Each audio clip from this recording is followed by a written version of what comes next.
और ये चाहूँगा कि आप जहाँ भी रहें अपने मर्यादा को और एक संस्कारवान व्यक्तित्व को हर जगह आप प्रदर्शित करें।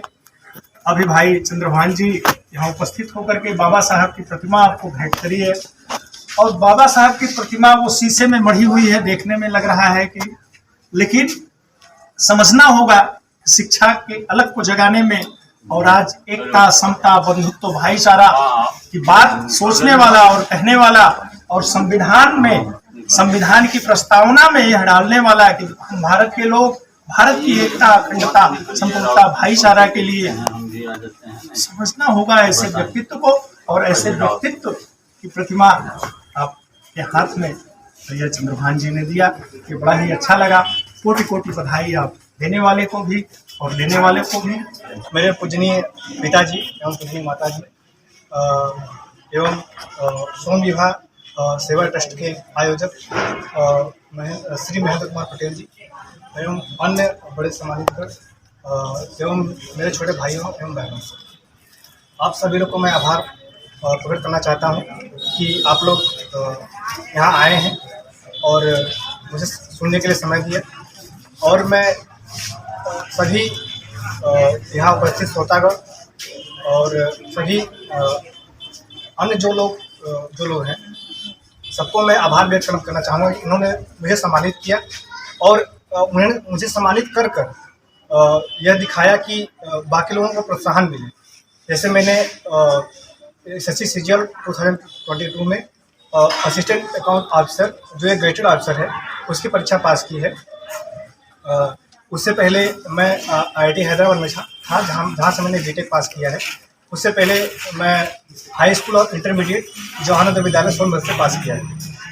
तो मैं आप लोगों से यह कहना चाहूँगा कि जो आपकी छोटी कक्षाएँ हैं, चाहे 1 से लेकर 5 तक हो या 6 से लेकर 8 तक हो या 9 से लेकर 12 तक है, ये सब इसको बोला जाता है फाउंडेशन या बेस बोला जाता है या आधार बोला जाता है। ये चीज़ें ज़्यादा जरूरी हैं। अगर आप यहाँ जो है 6 से 8 और 9 से 12 अच्छी पढ़ाई कर लेते हैं तो आपका जो भी परीक्षा है, IIT है, नीट है, IAS PCS कोई परीक्षा है, आपका कहीं नहीं रुकेगा। आप अच्छे से कोई परीक्षा पास कर सकते हैं। अगर आपका फाउंडेशन मजबूत नहीं हुआ है, आपका आधार मजबूत नहीं हुआ है, तो आपको आगे के परीक्षाओं में बहुत कठिनाई होगी। आप भले 16 घंटा मेहनत कर लें, बाद में 12 घंटा 13 घंटा मेहनत कर लें, फिर भी आप परीक्षाएं उत्तीर्ण नहीं कर पाएंगे, क्योंकि आपका आधार जो है वो कमज़ोर रह गया है। इसलिए आप अभी से ध्यान दीजिए। जरूरी नहीं है कि अभी से आप IIT की तैयारी कीजिए या नीट की तैयारी कीजिए। आपके कक्षा में जो ही पढ़ाया जा रहा है, इतिहास, भूगोल, समान अध्ययन, गणित, विज्ञान, अंग्रेजी, जो भी जितने भी विषय हैं, सबको ध्यान से पढ़िए। सब कहीं ना कहीं जरूर काम आएंगी। अभी जो भी हमारे दिल्ली में बहुत सारे लोग रहते हैं, मैं भी तैयारी किया हूँ 3 साल। मैंने 3 साल UPSC में 3 चरण होते हैं, प्रीलिम्स होता है, मेंस होता है, इंटरव्यू होता है। मैंने तीनों बार प्रीलिम्स क्वालिफाइड किया है, मेंस लिखा हूँ तीनों बार, लेकिन इंटरव्यू के लिए कॉल नहीं आया तीनों बार। लेकिन सबका यही कहना है कि जो बेस होता है, बेस मजबूत होना चाहिए। अभी हम लोग भी जो IAS तैयारी करते हैं, उसमें 11th-12th की, 9th-10th की, 6th-7th की बुक पढ़ते हैं, जो NCERT की बुक है या और जो बेसिक बुक है वो पढ़ते हैं। उसके पढ़ने के बाद जो बड़ी किताबें हैं वो पढ़ी जाती हैं। क्यों? क्योंकि ये आधार है, फाउंडेशन है। यही कहना चाहूँगा।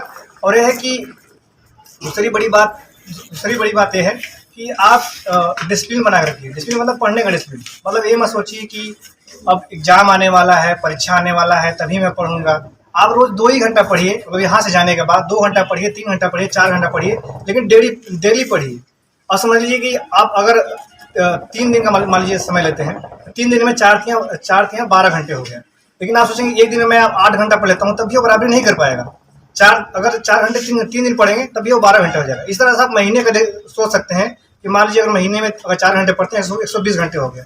एग्जाम आ गया, आप 8 दिन पढ़ रहे हैं, अगर 8 घंटे भी पढ़ रहे हैं तभी आपका 64 घंटे ही हुआ। तो आप डेली पढ़िए, आपका बर्डन भी कम रहेगा। जब एग्जाम आएगा तो आप आसानी से पास कर लेंगे। आपको ना कोई स्ट्रेस होगा, ना कोई एंग्जाइटी होगा, ना कोई प्रेशर होगा। तो यही है कि आप डिसिप्लिन मेंटेन रखिए और सही परीक्षा एक्सेस से पास कर सकते हैं। और तीसरी मैं बात करना चाहूँगा कि इन्वायरमेंट मानव के लिए बहुत इम्पोर्टेंट चीज़ है, बहुत महत्वपूर्ण चीज़ है। आदमी जब पैदा होता है, मनुष्य, तो वो कुछ भी सीख के नहीं आता है। बचपन से रोने के अलावा कुछ सीख के नहीं आता है, बस आके बस रोता है। लेकिन जानवर जो होते हैं वो सब कुछ सीख के आते हैं। आएंगे यहाँ पे, अपने से लगेंगे दूध पीने, बच्चों को पिलाना पड़ेगा, वो अपने से जाकर नहीं पीने लगेंगे, या फिर 2 घंटे बाद लगेंगे चलने। लेकिन मानव सब कुछ अपने जो उनका इन्वायरमेंट है, जो माहौल है, उससे बनता है। उसके पिता कैसे हैं, उसके माता कैसे हैं, उसके गांव के लोग कैसे हैं, उनके दोस्त कैसे हैं। दोस्त भी बहुत जरूरी हैं, माता पिता जरूरी हैं ही, गुरु जरूरी हैं ही, लेकिन आप ज़्यादा समय अपने दोस्तों के साथ बिताते हैं। इसलिए दोस्त जो हैं अच्छे होने चाहिए। ऐसा नहीं है कि दोस्त जो मतलब कमज़ोर हैं वो नहीं होने चाहिए, वो भी होने चाहिए, आप उनको भी अच्छा बनाइए। और तो माहौल जो है अच्छा होना चाहिए। अपने घर पे माहौल जो भी है, अभिभावक हैं जो भी हैं, उनसे मैं कहना चाहूँगा एक माहौल बना के दीजिए ताकि बच्चे पढ़ाई कर सकें। माहौल रहेगा तभी पढ़ाई हो सकेगा।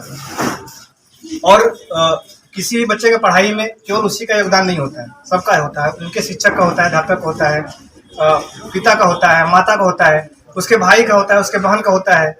मैं भाई IIT में पढ़ पाया हूँ या जा पाया हूँ, मेरे माता पिता योगदान रहा ही है, लेकिन मेरा भाई है जो वो भी अभी मतलब खेती किसानी में है, जो साथ में माता पिता के साथ लगा रहता है, उसका एक बहुत बड़ा योगदान है। और अंतिम बात मैं ये कहना चाहूँगा, माहौल जरूरी होता है। हाँ, एक बात सबसे जो जरूरी चीज़ है कि जैसे मैं देखा हूँ जहाँ भी पढ़ाई होती है हमारे आसपास के विद्यालयों में, देखा हूँ कि उसको रोड लर्निंग बोलते हैं, कि चीज़ें याद की जाती हैं। याद करना ठीक है, एक सीमित तक ठीक है, लेकिन आप जब बड़ी परीक्षाओं में जाएंगे, IIT में जाएंगे, नीट में जाएंगे या IAS परीक्षा देने जाएंगे, उसमें उसको समझना बहुत ज़रूरी है, बहुत इम्पॉर्टेंट है। तो आप जैसे हम क्या करते हैं, बचपन में मैं भी यही करता था कि सर एक चैप्टर पढ़ाए, फिर उसका क्वेश्चन आंसर लिखा दिए और बोलिए कि इसको याद करके चले आना, परीक्षा में हो गया, आ गया, पास हो गए। तो यहाँ तो आप पास हो जाओगे, 10वीं का परीक्षा पास कर लोगे, 12वीं परीक्षा पास कर लोगे, 90% भी आ जाएंगे आपके। लेकिन आप जब IIT के लिए जाओगे, नीट के लिए जाओगे तो काम नहीं आएगा। उसके लिए आपको क्या करना होगा, उसके लिए आपको पूरी किताब पढ़नी होती है, पूरी किताब लाइन बाय लाइन पढ़िए, कोई भी किताब हो। आपको पता नहीं कि अभी क्या करेंगे, आप बड़े जब कक्षाओं में जाएंगे 10-11 में तो पता चलेगा। तो आप कोई भी किताब हो, चाहे गणित हो, चाहे अंग्रेजी हो, चाहे सामाजिक विज्ञान हो, हिंदी हो, कोई हो, उस किताब का लाइन बाय लाइन पढ़िए और उसको समझिए। पहली बार में याद करने की कोशिश बिल्कुल मत कीजिए, उसको समझिए कि कहना क्या चाहता है। जब 1-2 बार पढ़ लीजिए, फिर अगर एग्जाम आ गया नज़दीक में, फिर इसको याद कीजिए। तो ऐसे होता है। तो भाग्य का दिन है कि हमें पता भी नहीं था कौन सा कार्यक्रम है, क्या है, लेकिन हमारे बड़े भाई आदरणीय महेंद्र सिंह पटेल जी हमको बताए थे कि वहाँ एक प्रतिभान बच्चों का कार्यक्रम है, रामकृष्ण भाई आप जरूर आइए। हमें भी लगा प्रतिभा, कोई भाई ने बताया कि प्रतिभा किसी की जागीर भी नहीं है, प्रतिभा किसी के दबाव में नहीं, प्रतिभावान बच्चा कहीं भी रहेगा, उसके प्रतिभा को कोई रोक नहीं पाएगा।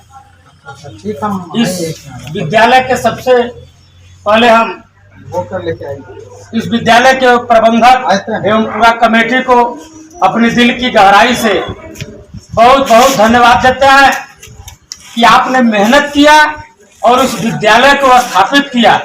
इस विद्यालय से पढ़ के आज चाहे बनारस में हो, चाहे इलाहाबाद हो, चाहे लखनऊ हो, चाहे दिल्ली, किसी यूनिवर्सिटी में पढ़ते हो या जाम में गए हो, तो आपका नहीं, विद्यालय का, क्षेत्र का, गांव का, माता पिता का, सबका सम्मान बढ़ाए हैं। इसलिए अपने दिल की गहराई से सभी प्रतिभावान बच्चों को मैं भूर प्रशंसा करता हूं और धन्यवाद देना चाहूंगा कि आप जहां भी रहिए वहां अपनी प्रतिभा को दिखा के रखिए, बढ़ा के रखिए, और जहां भी जॉब में जाइए वहां अपने क्षेत्र के बारे में और जो आपसे जूनियर हो, आप चाहे SDM हो, DM हो, जो भी हो, जिस भी पद पर जाए वहां आपके साथ आएंगे, ऐसे लोग भी आएंगे, उनको आप अपने मार्गदर्शन कर सकते हैं, वहां भी अपनी प्रतिभा को आप बिखेर सकते हैं।